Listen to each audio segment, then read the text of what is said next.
여러분, 지금 한국 주식시장 좀 혼란스럽죠? 그래서 오늘은 아주 과감한 전략 하나를 제대로 파헤쳐보려고 합니다. 대박을 터트릴 수 있다는 전략인데 과연 그게 뭘지 같이 한번 보시죠. 자, 여기서 매수해야 대박 난다. 와, 진짜 강렬한 말이죠. 이게 그냥 아니면 말고 식의 희망회로일까요? 아니면 정말 믿을 만한 근거가 있는 얘기일까요? 오늘 이야기는 바로 그 근거를 찾아 떠나는 여정입니다. 네, 첫 번째 핵심입니다. 바로 하락을 두려워하지 마라라는 건데요. 솔직히 요즘 시장이 거의 최고점 부근에 있으니까 다들 좀 불안하시잖아요. 아, 여기서 떨어지면 어떡하지? 이런 걱정이요. 근데 오늘 살펴볼 이 관점은요.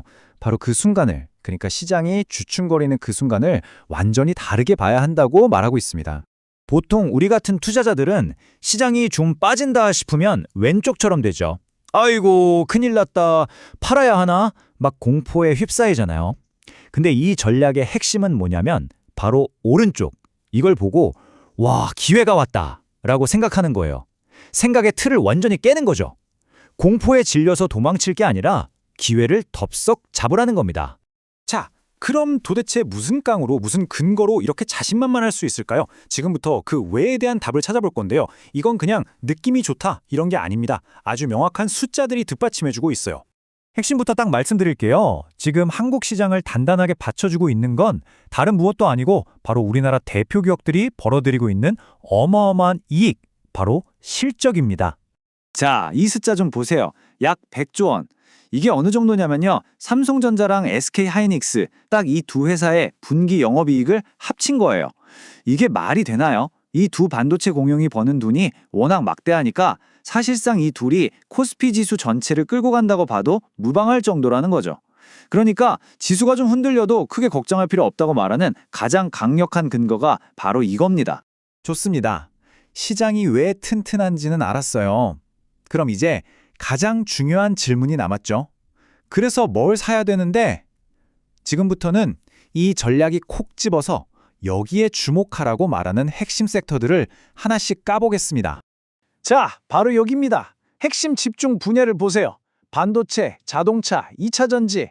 말이 필요 없죠? 대한민국 경제를 이끌어가는 삼두마차입니다. 물론 조선, 원자력, 철강, 바이오 같은 다른 섹터들도 언급되긴 했지만 이 전략의 심장은 바로 저 세 가지 반자차에 있다는 걸 꼭 기억하셔야 합니다. 자, 이제 이론은 끝났습니다. 가장 구체적이고 그래서 여러분이 가장 궁금해하실 부분으로 들어가 볼게요.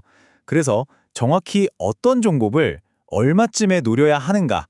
아주 실행 가능한 타겟들을 지금 바로 보여드리겠습니다. 이 표를 한번 자세히 보세요. 그냥 사라가 아니라 언제 사야 하는지에 대한 구체적인 가이드라인입니다.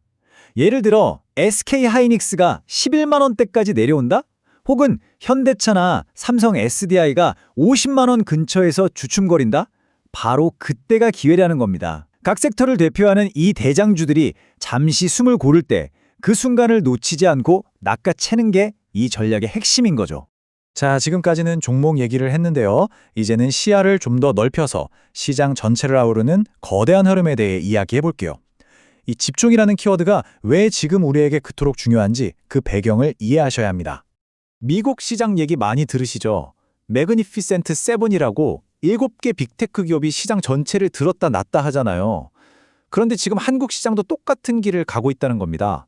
반도체랑 자동차 같은 소수의 거대 기업들이 시장의 방향키를 완전히 쥐고 있다는 거죠.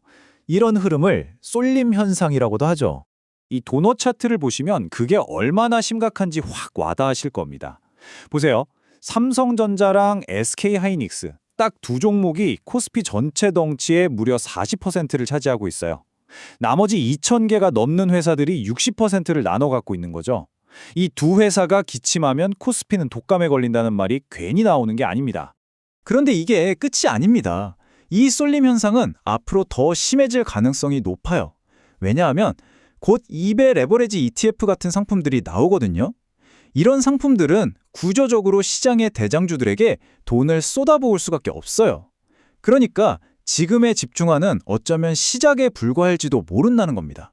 자, 그럼 오늘 이야기한 이 모든 걸 딱 3단계로 정리해볼까요? 기억하기 쉽게 말이죠. 첫째, 지수가 오늘 오르네 내리네 하는 단기적인 파도에 일희일비하지 마세요. 둘째, 시장이 출렁일 때를 공포가 아닌 박앤세이 기회로 보세요. 그리고 마지막 셋째, 그렇게 잡은 기회를 바로 시장의 핵심 주도주에 집중하는 겁니다.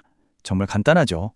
이 말을 한번 곱씹어 볼 필요가 있습니다. 2700개 중에 숨겨진 보석을 찾으려 애쓰지 마라. 승자는 이미 모두의 눈앞에 있다. 우리가 흔히 대박주 찾겠다고 잘 알지도 못하는 작은 종목들을 뒤지곤 하잖아요.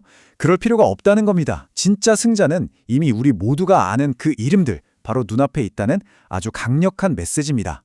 자, 오늘 이야기의 마지막입니다. 이 질문을 여러분께 던지면서 마무리하고 싶네요.